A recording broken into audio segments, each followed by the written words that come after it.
喂，阿 Sally 啊，喂，點先可以有天生麗質啊？你係咪真係想先？其實天生麗質好簡單嘅啫。如果你唔係天生嘅話咧，可以後天咧培養嘅。咁啊，到最後係點咧？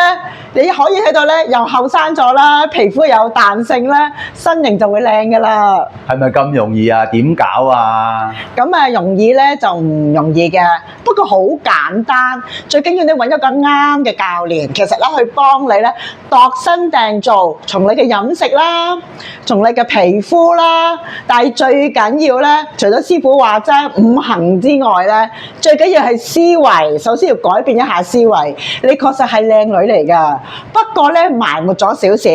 咁你揾啱好嘅教練，幫你咧去設計一下，令到你點樣可以達至你想要嘅天生麗質。